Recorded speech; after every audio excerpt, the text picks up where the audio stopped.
Hello there, and welcome to my Star Wars Shatterpoint Twice the Pride painting guide. I hope you enjoy it, and I hope it helps you paint your miniatures.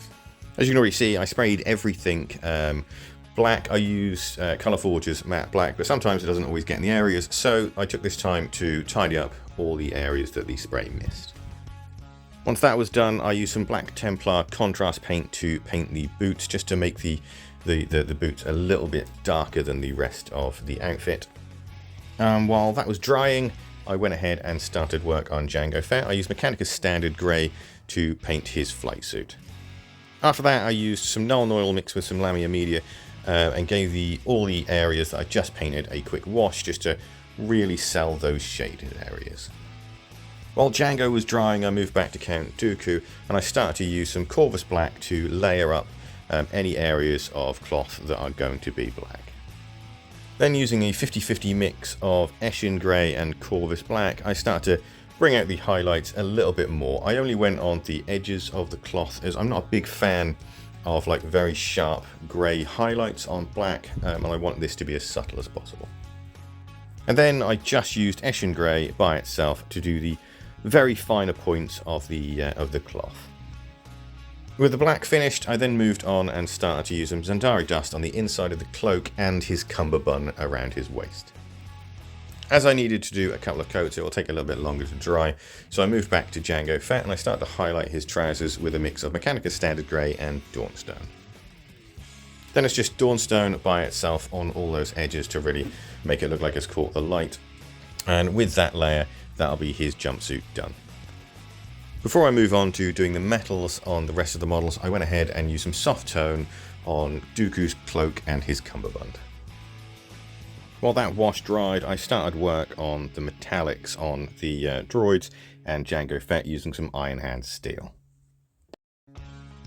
I then mixed up some Basil Canum Grey and some contrast paint to give all the metallic areas a nice liberal coating. While that dried, I went back to Dooku and continued work on his cape. I started with a coat of Zandari dust just to tidy up all that wash. I then mixed in some Ushabti bone to start highlighting the cloth areas that protrude more. Then it was just Ushabti bone by itself. Until finally I added some Screaming Skull into the mix on the very peaks of the cape.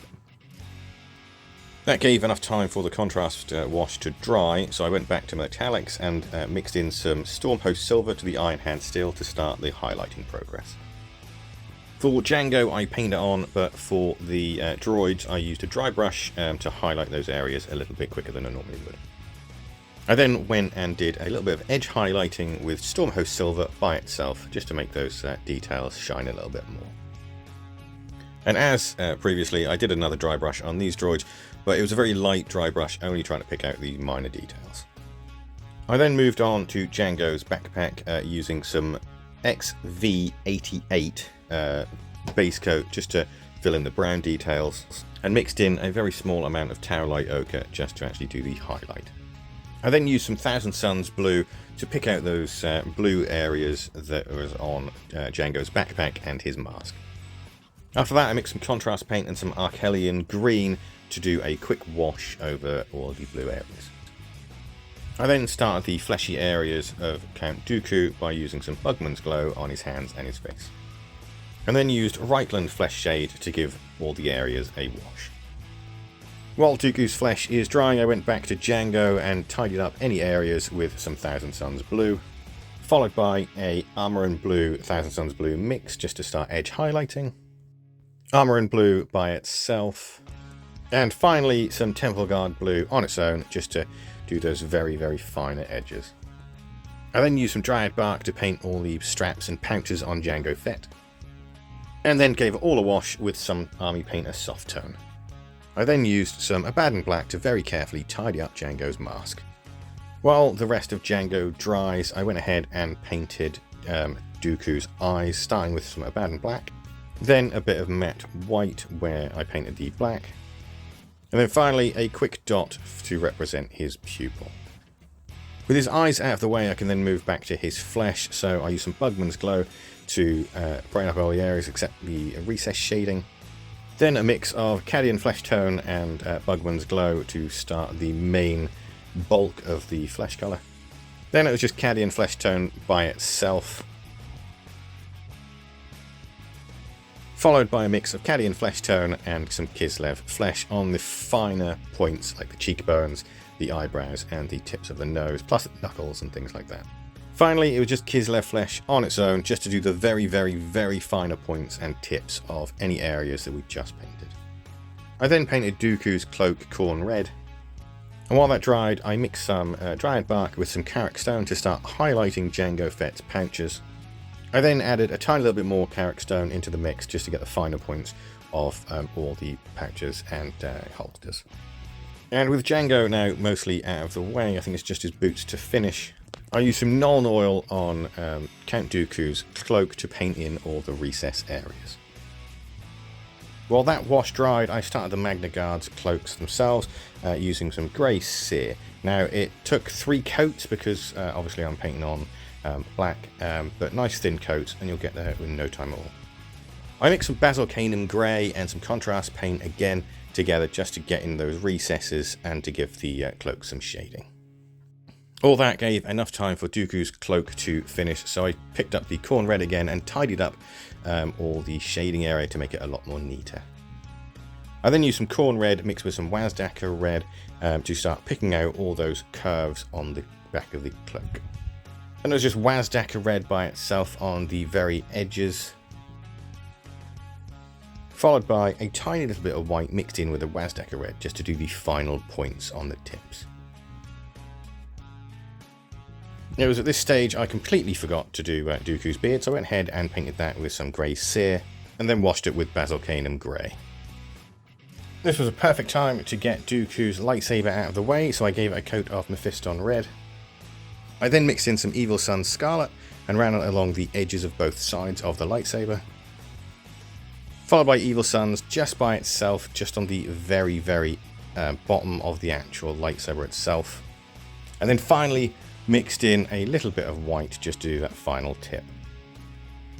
I then went back to the guards and used some grey cere to tidy things up just like we did with Dooku's cloak. I then mixed in some matte white with the grey cere to start pulling out those highlights. And finally, just use matte white by itself just to do the final tips and edges.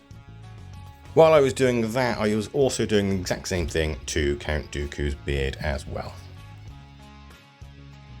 I then used some Mephiston red just to mark out where the eyes were on the droids, followed by some Evil Sun's Scarlet just in the centre, followed by the tiniest little bit of white on the edges of the eyes. I then painted the light in the centre some Wild Rider red, then Fire Dragon Bright right into the centre. I then mixed in some matte white just to do another dot in the centre, and then finally matte white by itself. I then used Screamer Pink on the electricity on the ends of their rods, added a little bit of Emperor's Children into the mix to highlight using the dry brush, followed by Emperor's Children just by itself, giving an even lighter dry brush. Then I added some Fulgrim Pink into the mix just to do the very corners and tips, to which I added some matte white on the ends just to finalise those points. I then used some Temple Guard blue to start picking out the areas of Dooku's lightning. Now this is an optional point you can actually put on the model. If you haven't put it on there, just skip this step entirely. I then mixed in some Barahoth blue just to start picking out the edges, followed by a tiny little bit of matte white on the very, very, very edges and the tips.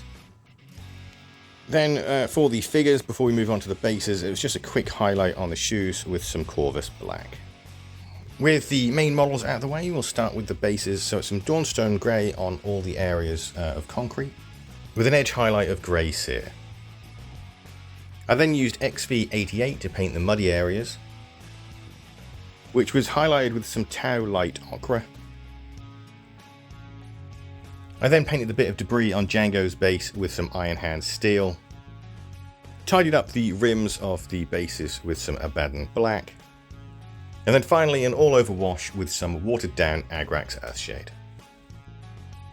And that's it, that's all the models finished. I hope you found this guide useful if you have been following it.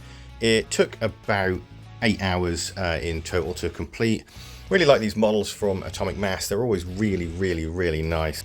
And if you did follow my guide, I hope you had as much fun painting these guys as I did. Thanks for watching, and bye for now.